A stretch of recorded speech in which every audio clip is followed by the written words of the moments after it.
തൃണമൂൽ കോൺഗ്രസ് വിട്ട ശേഷം ഔദ്യോഗിക പ്രഖ്യാപനം നടത്തിയ ശേഷം പുതിയ പാർട്ടി അടുത്ത മാസം പകുതിയോടുകൂടി രൂപീകരിക്കുമെന്നാണ് ശ്രീ പി.വി. അൻവർ വ്യക്തമാക്കുന്നത്. എന്തായാലും അദ്ദേഹം നമ്മളോട് ചേരുകയാണ്. നമസ്കാരം സാർ. നമുക്ക് പ്രത്യേകിച്ചും അടുത്ത മാസം പകുതിയോട് കൂടിയിട്ട് പുതിയ പാർട്ടി രൂപീകരിക്കുന്ന ഒരു സാഹചര്യത്തിലേക്ക് പോവുകയാണ്. UDF അനുകൂലിച്ചു പോകുന്ന അത് എന്നാണ് തങ്ങളുടെ പ്രഖ്യാപനം തന്നെ അങ്ങനെയാണല്ലോ. അങ്ങനെയെങ്കിൽ UDF ചേർന്ന് നിൽക്കുന്നതാണോ അതോ UDF തിരിച്ചു പോകുന്നതാണോ കൂടുതലൊരു സാധ്യതയും ഒരു എന്താ പറയുക കൂടുതൽ വ്യക്തതയും വരുന്നത് എങ്ങനെയാണ്? നമുക്കിവിടെ പിണറായിസത്തിനെതിരെ, പിണറായി ഗവൺമെൻറ്റിനെതിരെ ശക്തമായ നിലപാട് സ്വീകരിച്ച് അവരുണ്ടാക്കിയ ഈ നാടിനുണ്ടാക്കിയ ഇവിടുത്തെ പൊതുസ്വത്ത് മുഴുവൻ കൊള്ളയടിക്കപ്പെട്ടിട്ടുണ്ട്. അയ്യപ്പൻ്റെ സ്വർണം പോലും ഇല്ല. പത്മനാഭ സ്വാമി ക്ഷേത്രത്തിൽ എന്താ നടന്നതെന്ന് അറിയില്ല. പൊതുസമൂഹത്തിൻ്റെ മുതൽ മുഴുവൻ കൊള്ളയടിച്ചതിന് ശേഷം വിശ്വാസികളുടെ മുതൽ പോലും കൊള്ളയടിക്കുന്ന ഒരു ഗവൺമെൻറ്റാണ്. ഈ ഗവൺമെൻറ്റിനെ താഴെ ഇറക്കുകയും ഈ സമൂഹത്തിൽ നിന്ന് കൊള്ളയടിക്കപ്പെട്ട പൊതുമുതലുകൾ തിരിച്ച് സർക്കാരിൻ്റെ കയ്യിലേക്ക് തിരിച്ചു കൊണ്ടുവരുന്ന വലിയ പോരാട്ടമായിരിക്കും ഇവിടെ വരാനിരിക്കുന്ന നാളുകളിൽ വരാൻ പോകുന്നത്. അതിൽ UDF അതിശക്തമായ പിന്തുണ നൽകുക എന്നത് തന്നെയാണ് ഞങ്ങളുടെ നിലപാട്. അപ്പോൾ കോൺഗ്രസിനോടും UDF പരിപൂർണമായി സഹകരിച്ച് ഈ പറയുന്ന പിണറായി ഗവൺമെൻറ്റിനെതിരെ, പിണറായിസത്തിനെതിരെയുള്ള പോരാട്ടം തുടരാൻ ഏറ്റവും അനുഗുണം എന്താണോ അതായിരിക്കും 15-ാം തീയതിക്ക് ശേഷമുള്ള തീരുമാനം. പ്രധാനപ്പെട്ട പൊളിറ്റിക്കൽ നേതാക്കൾ ഉൾപ്പെടെയുള്ള ആളുകൾ പാർട്ടിയിൽ നിന്ന് പുറത്ത് TMCയിലേക്ക് വരുന്നു എന്നൊരു കത്ത് പുറത്തായൊരു സാഹചര്യം കൂടി ഉണ്ടല്ലോ. അങ്ങനെയെങ്കിൽ ഇപ്പോൾ താങ്കൾ വ്യക്തമായതിനനുസരിച്ചിട്ട് അതായത് ഈ IITC മുന്നോട്ട് വയ്ക്കുന്ന അവരുടെ ഒരു പൊളിറ്റിക്കൽ വ്യൂവും അല്ലെങ്കിൽ ഒക്കെ വ്യത്യസ്തമാണെന്ന് മനസ്സിലാവുന്നുണ്ട്. അങ്ങനെ ഒരു സാഹചര്യത്തിൽ ഇവരെയൊക്കെ ഇപ്പം ഞാൻ കേട്ടെടുത്തോളം പേരുകൾ U പ്രതിഭ അല്ലെങ്കിൽ കോവൂർ കുഞ്ഞുമോൻ, KK രമ, അങ്ങനെ മുതിർന്ന ലീഡിങ് നേതാക്കൾ ഒക്കെ തന്നെയാണ്. അങ്ങനെയെങ്കിൽ അവരെ കൂടി ഇങ്ങോട്ടേക്ക് കൊണ്ടുവരാനുള്ളൊരു നീക്കം കൂടി ഉണ്ടോ? ഇല്ല, അതൊക്കെ അവരും കൂടി ആലോചിക്കേണ്ട കാര്യമാണ്. ഞാനിപ്പോൾ ഇതിലൊരു വ്യക്തിയുടെയും പേര് പറയാൻ ഞാൻ ആഗ്രഹിക്കുന്നു. ഞാൻ കൊടുത്ത കത്തിൽ 8ഓളം ആളുകൾ അന്ന് CPM ഇടതുപക്ഷത്തോടൊപ്പമാണ്. അവർ ഇപ്പോൾ തിരിച്ച് UDF പലരും സ്ഥാനാർത്ഥികളാണ്. രാജേന്ദ്രൻ BJPയിലേക്ക് പോയി. അപ്പോൾ ഇങ്ങനെ നിൽക്കുന്ന ഒരു സാഹചര്യം അത് കേരളത്തിൽ അത് ആ ചർച്ച ചെയ്യുന്ന ജനങ്ങൾക്കത് കൃത്യമായി മനസ്സിലാവും. അപ്പോൾ ഈ ഒരു വ്യക്തിയെക്കുറിച്ചോ അല്ലെങ്കിൽ സംവിധാനത്തെക്കുറിച്ചോ ഇപ്പോൾ ഞാൻ പറയുന്നില്ല.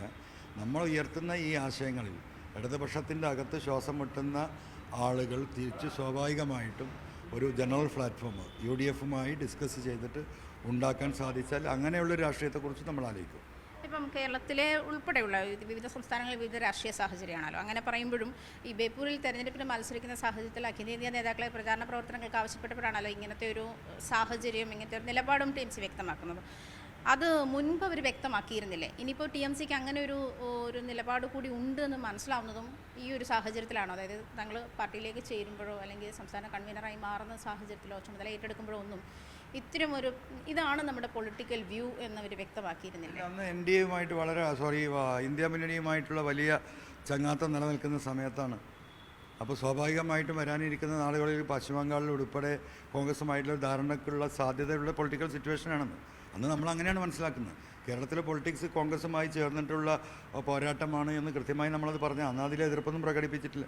പിന്നീടുണ്ടായ രാഷ്ട്രീയ സാഹചര്യത്തിൻ്റെ മാറ്റം അവരിങ്ങനെ ഒരു നിലപാട് സ്വീകരിക്കുമ്പോൾ നമുക്കൊരു നിലക്കും മുന്നോട്ട് ഔദ്യോഗികമായിട്ട് ഒരു അറിയിപ്പ് ഉണ്ടായിട്ടില്ല. എങ്ങനെ ഔദ്യോഗികമായിട്ട് ഇങ്ങനെയാണ്, അതായത് കോൺഗ്രസിനെ അല്ലെങ്കിൽ UDF പിന്തുണയ്ക്കുന്ന സാഹചര്യമല്ല നിലവിൽ AITCക്ക് ഉള്ളത് എന്നൊരു അറിയിപ്പ് ഇപ്പോൾ ഈ അവസാനം നമ്മൾ ഈ ഇലക്ഷൻ്റെ സമയത്താണ് അവർ സ്ട്രോങ് ആയിട്ട് വ്യക്തമാക്കുന്നത്. അവരും ഇലക്ഷനിലാണല്ലോ.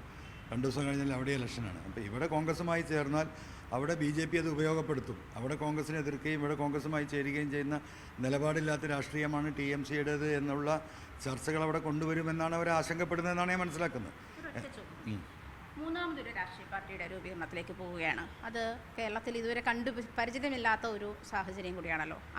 അതിനൊരു അക്സെപ്റ്റൻസി എങ്ങനെയായിരിക്കും എന്നാണ് വിചാരിക്കുന്നത്? മൂന്നാമതൊരു രാഷ്ട്രീയം ഇവിടെ എത്ര രാഷ്ട്രീയ പാർട്ടി ഉണ്ടായി? എത്ര രാഷ്ട്രീയ പാർട്ടി ഇന്ന് നിലവിലുണ്ട്?